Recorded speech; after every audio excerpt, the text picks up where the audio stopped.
On April 30th, the galaxy lost a giant of a man. Peter Mayhew, the actor behind the iconic Chewbacca, passed away at the age of 74. For generations of fans, he will always be seen as the ferocious Wookiee with a heart of gold. A character that with a simple head tilt can conjure feelings of loyalty, trust, and strength. His performance could be terrifying in one moment, joyous and friendly in the next. Peter's deep blue eyes were filled with more emotion than some of the most elegant prose. He loved the fans, and the fans loved him back, always taking time to talk with them and making sure that their Star Wars experience was just as joyous as his performance. Star Wars will never be the same without you, Peter. Thank you for everything. The Force will be with you, always.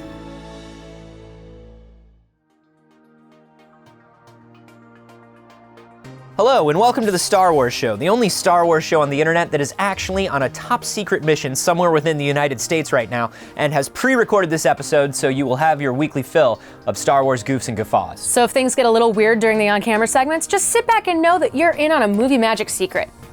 Wait, why don't we just pre-record all of our episodes like this? That way we'd only have to work like one day a year. Last Saturday was May the 4th, and the internet collectively celebrated the unofficial, official Star Wars Day with the gusto of a Hutt biting the head off a Klaatuine patty frog.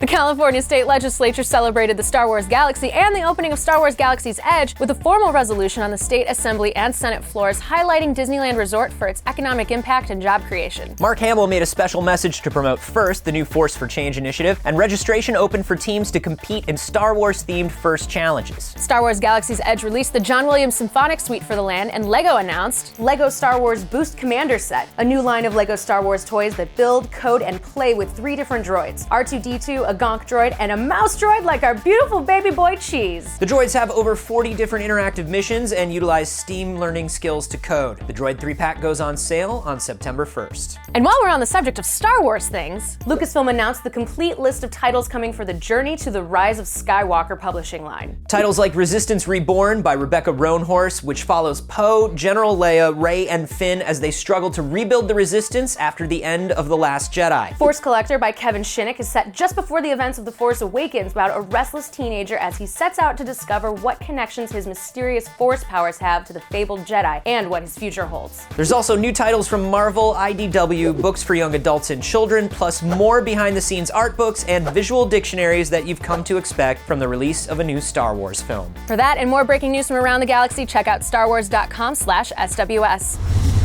I'm Pete Vilmer, and we are going to stage a little prank, replacing the statues of Praetorian Guards with actors.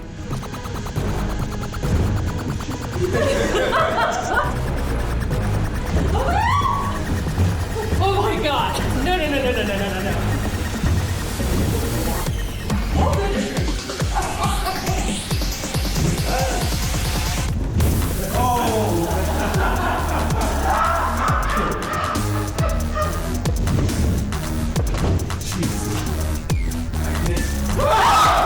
Oh my god. Oh, Jesus. Oh my god. Oh! I did wear a Star Wars shirt, actually.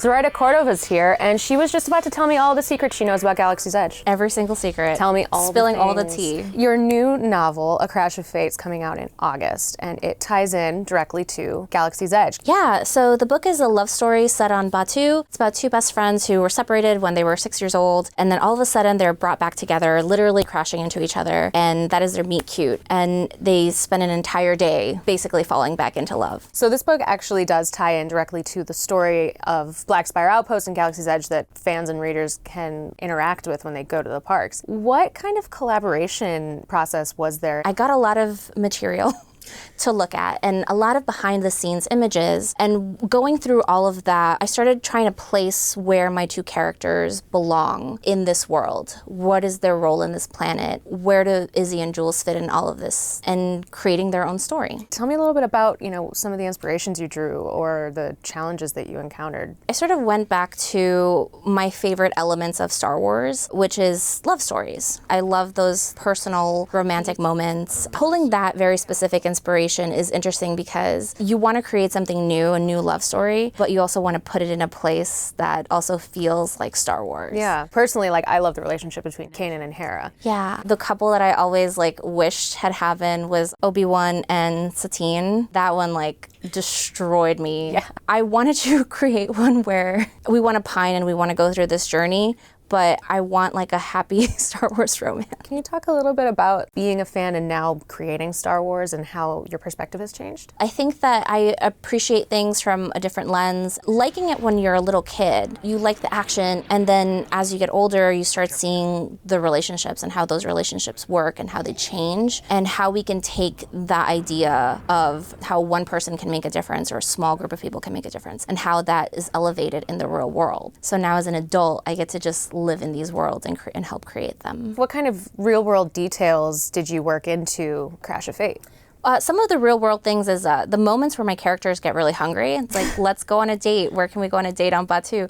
Oh, I know this place to eat. So figuring out where they go, I got to put in some of the things that they eat that you might be able to eat at the theme park. That sounds interesting.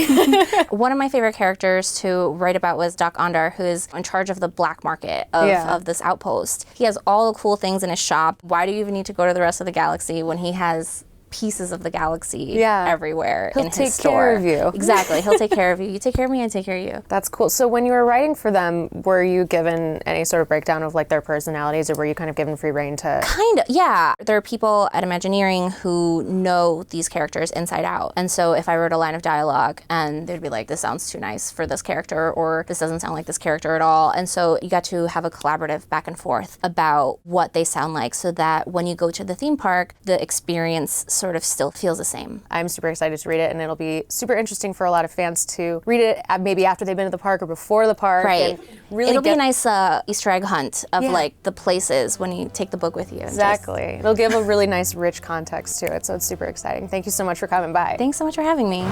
Watching the Star Wars show.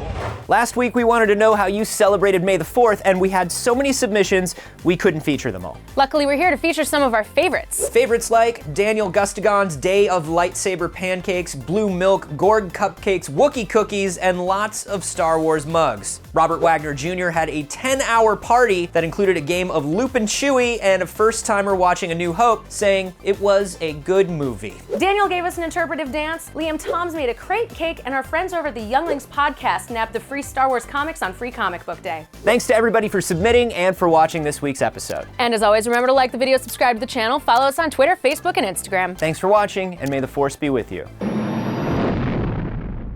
You know the ugly duckling that grows up to be a swan? That swan turns into an old swan. With a beard. And brittle bones. And a lightsaber. Ugh. And his name's Frank. Frank! He's not even here to defend himself. Nope, that's what makes it great. He has to watch through all this footage to see what the good footage is, and therefore has to hear all of this.